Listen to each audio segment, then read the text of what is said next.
जय श्री कृष्णा। राधे राधे। आप सभी का हमारे YouTube चैनल में हार्दिक स्वागत है। भगवान श्री कृष्ण जी और राधे रानी की कृपा आप सभी के ऊपर सदैव बनी रहे। श्री कृष्ण का प्यारा मार्गशीर्ष महीना चल रहा है। भगवान कृष्ण ने स्वयं कहा है कि महीनों में मैं मार्गशीर्ष मास हूँ। इस महीने में अति पावन कृष्ण पक्ष की उत्पन्ना एकादशी आती है। उत्पन्ना एकादशी को कई नामों से जाना जाता है, जैसे कि उत्पन्न एकादशी, उत्तम एकादशी, कल्याण एकादशी और अमृत एकादशी। इस दिन व्रत रखने से सभी पापों का नाश होता है और मोक्ष की प्राप्ति होती है। इस दिन व्रत रखने से भगवान विष्णु की कृपा सहज में ही मिल जाती है और जीवन में सुख समृद्धि आती है। इसलिए अब आज इस वीडियो में आपको उत्पन्ना एकादशी व्रत और वैतरणी व्रत का महत्व और पूजा विधि बताऊंगी। सही तरीके से करी हुई पूजा का फल उत्तम मिलता है। पूजा में की हुई गलतियों से व्रत का फल शून्य हो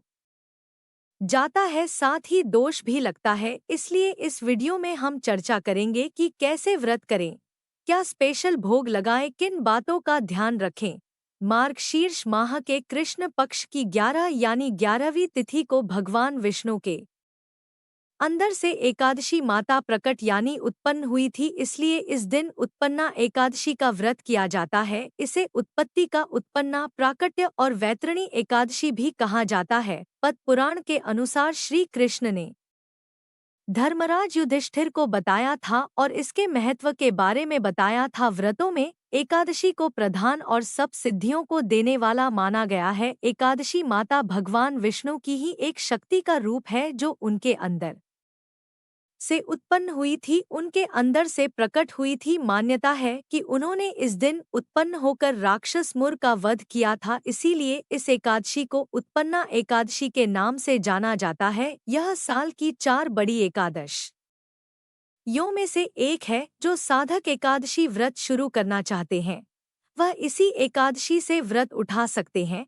साथ ही जो साधक वैसे एकादशी व्रत नहीं करते उन्हें भी साल की 4 बड़ी एकादशों के व्रत जरूर करने चाहिए। उनमें से एक उत्पन्ना एकादशी है। धार्मिक मान्यताओं के अनुसार इस दिन स्वयं श्री विष्णु भगवान ने माता एकादशी को आशीर्वाद दिया था और उनके व्रत को सबसे महान और पूजनीय बताया था। साथ ही यह भी कहा था कि एकादशी व्रत उन्हें सब व्रतों में सबसे अधिक प्रिय होगी। कहा जाता है कि उत्पन्ना एकादशी का व्रत रखने से मनुष्य के पूर्व जन्म और वर्तमान दोनों जन्मों के पाप नष्ट हो जाते हैं। यह व्रत पूर्ण नियम, श्रद्धा और विश्वास के साथ रखा जाता है तो इस व्रत से धर्म, अर्थ, काम, मोक्ष सबकी प्राप्ति होती है। मान्यता है कि इस व्रत के फल स्वरूप मिलने वाले फल का अश्वमेध एक यज्ञ या कठिन तपस्या, तीर्थों में स्नान, दान आदि से जो फल मिलता है उससे भी कहीं अधिक होता है। एकादशी व्रत को व्रत राज कहा जाता है। सभी व्रतों में सबसे महान और उत्तम अब थोड़ी चर्चा वैतरणी व्रत की भी करते हैं। वैतरणी व्रत मार्गशीर्ष माह के कृष्ण पक्ष के उत्पन्ना एकादशी वाले दिन ही किया जाता है। अब मैं आपको बताती हूँ वैतरणी व्रत है क्या। तो देखो, यह समझने से पहले जानो वैतरणी क्या है। तो देखो, जो प्राणी इस धरती पर जन्म लेता है उसकी मृत्यु होती है और इसलिए ही इसे मृत्यु लोक कहा गया है। मृत्यु लोक में जब प्राण छूटते हैं तब जीव यमलोक में जाने से पहले वैतरणी नदी पार करते हैं। मतलब ये जो मृत्यु लोक है और यमलोक है, इसके बीच में एक नदी होती है, उसे वैतरणी नदी कहा जाता है। इसको पार करना वाकई बहुत मुश्किल होता है। जीव मृत्यु के पश्चात इस नदी को आसानी से पार कर सके, इसके लिए ही वैतरणी व्रत किया जाता है। यह व्रत साधक के मन को निर्मल करता है, शरीर को स्वस्थ करता है, हृदय शुद्ध करता है और भक्त को सद्मार्ग की ओर चलने को प्रेरित करता है। इस व्रत का पुण्य जीव का उद्धार करता है। एकादशी के व्रतों में उत्पन्ना एकादशी व्रत को मुख्य स्थान दिया गया है। उत्पन्ना एकादशी में भगवान विष्णु के लिए व्रत रखा जाता है और उनकी विशेष पूजा की जाती है। अब आपको उत्पन्ना एकादशी व्रत की पूजा विधि बताती हूँ, फिर वैतरणी व्रत विधि की चर्चा करेंगे। देखो, मार्गशीर्ष माह के कृष्ण पक्ष की एकादशी तिथि को व्रत रखना चाहिए। जो व्रत ना रख सके वो एकादशी की पूजा अर्चना जरूर कर ले, व्रत कथा सुने और ज्यादा से ज्यादा नाम जाप करें, क्योंकि ये साल की बड़ी एकादशी है, इसीलिए सबको व्रत जरूर करना चाहिए। अब मैं थोड़ा सा आपको स्टेप में बता देती हूँ कि इस दिन पूजा किस तरह से करें। देखो, एकादशी व्रत रखने वाले साधक को एक दिन पहले यानी दशमी की रात में भोजन नहीं करना चाहिए। भगवान का नाम लेते हुए जमीन पर सोए और ब्रह्मचार्य व्रत का पालन करें। एकादशी के दिन प्रातःकाल उठकर स्नान के बाद साफ कपड़े पहने और पूजा की तैयारी करें। सबसे पहले हल्दी मिलाकर घर के जो मुख्य द्वार है उस पर दोनों तरफ डालें, फिर हल्दी से द्वार के दोनों तरफ स्वास्तिक बनाएं। पूजा की जरूरी सामग्री फूल फल आदि लेकर पूजा करने बैठे। सबसे पहले सूर्य भगवान को जल अर्पित करें। जल में थोड़ा रोली और गुड़ मिला ले। इसके बाद व्रत का संकल्प ले और भगवान विष्णु और मां लक्ष्मी की पूजा करें। अगर लड्डू गोपाल जी, राधा कृष्ण या शालक राम जी तो उन्हें भी पंचामृत से स्नान करवाएं और उनका सुंदर बढ़िया श्रृंगार करें। फिर उन्हें फूल फल मीठा भोग आदि अर्पित करें। एक दिन मां लक्ष्मी को कमल का फूल जरूर अर्पित करें और भगवान विष्णु के समक्ष धूप दीप प्रचलित करें। विष्णु सहस्त्र नाम का पाठ करना बहुत ही फलदायी होता है। उत्पन्ना एकादशी की व्रत कथा पूजा करते हुए जरूर सुनें। इस दिन व्रत कथा हम सुबह और शाम दोनों समय सुनते हैं। भगवान विष्णु और माता लक्ष्मी की स्तुति करें।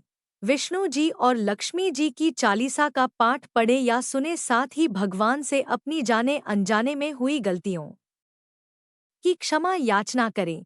इसके बाद हम आरती करेंगे। देखो, वैसे एकादशी माता की आरती हमें हर एकादशी करनी ही चाहिए, पर उत्पन्ना एकादशी पर आरती का विशेष महत्व होता है। इसलिए उत्पन्ना एकादशी पर एकादशी माता की आरती जरूर ही करें। साथ ही भगवान विष्णु और मां लक्ष्मी की आरती करें। आरती के बाद प्रसाद जरूर बांटे। अगर साधक के लिए संभव हो तो इस दिन सिर्फ फल खाकर रहे, पर अगर संभव ना हो सके तो फलहार लेकर आप कूटू सिंघाड़े के आटे से बना खाना खा सकते हैं। शाम की पूजा भी जरूर करें।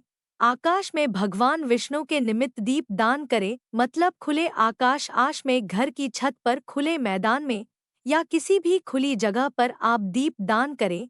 यह बालकनी में नहीं होगा, क्योंकि बालकनी शेड में होती है और वहां पर दीप दान करते हुए चावल के ऊपर आप एक बड़ा सा दीपक लेकर उसको प्रज्वलित करें और भगवान विष्णु को याद करते हुए दीप प्रज्वलित करते हुए बोले, हे श्री हरि विष्णु, यह मैं आपकी प्रसन्नता के लिए आकाश में दीप दान कर रही हूँ। कृपया इसे स्वीकार करें, हमारी रक्षा करें, सब प्राणियों का कल्याण करें।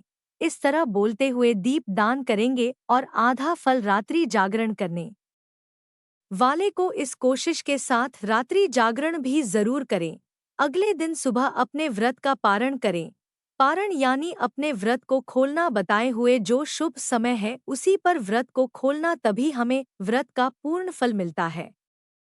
अच्छा, पारण करने से पहले द्वादशी पर सुबह पूजा करना, श्रद्धा पूर्वक ब्राह्मणों को भोजन करवाना, दान दक्षिणा घर देना, घर पर बुलाकर भोजन कराना। अगर संभव ना हो तो आप सूखा सीधा सामान निकालकर मंदिर में भेज सकते हो, उसके ऊपर दक्षिणा जरूर रखना। कोई भी दान दक्षिणा के बुरा पूरा नहीं होता, इसका हमेशा ध्यान रखना। इसके बाद ही आप चने खाकर जो पारण विधि बताई हुई है उसी से फिर व्रत खोल लेंगे। एकादशी का व्रत बहुत ज्यादा महान और फलदायी है, व्रत जरूर रखें, ज्यादा से ज्यादा नाम जाप करें।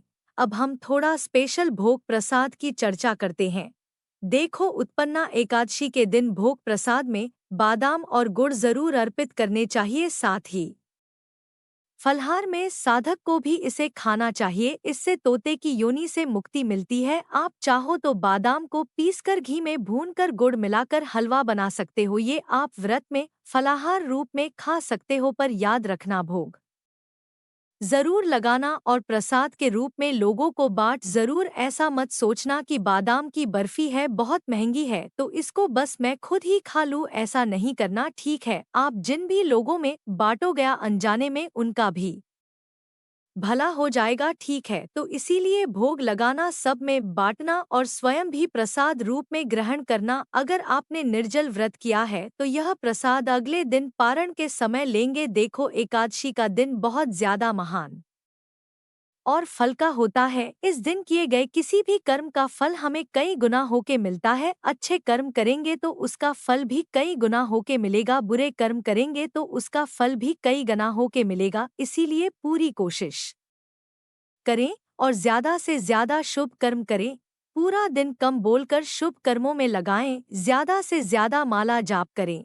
एक नियम बना लो, हर एकादशी पर रोज से दुगना माला जाप करोगे। मतलब जैसे अगर रोज में आप 2 माला करते हो तो एकादशी पर 4 करोगे। रोज आपका 16 माला का नियम है तो एकादशी पर 32 माला करोगे ही करोगे। देखो, यह दिन बहुत महान और फलदायी होता है, इसीलिए इसका ज्यादा से ज्यादा सदुपयोग कर लो। रोज में अनजाने में ही हम काफी पाप कर देते हैं, इसलिए इस दिन हमें विशेष ध्यान रखना चाहिए। तभी तो देखो, हमारे गुरु महाराज कहते हैं ना, इस दिन गुस्सा नहीं करना, मौन रखो, चुगली मत करो, झाड़ू मत लगाओ, दातुन मत करो, ताकि हम अनजाने में भी किसी पाप को ना करें और ज्यादा से ज्यादा नाम जाप करके हम अधिक पुण्य अर्जित कर ले। अब हम वैतरणी व्रत की पूजा विधि की चर्चा करते हैं।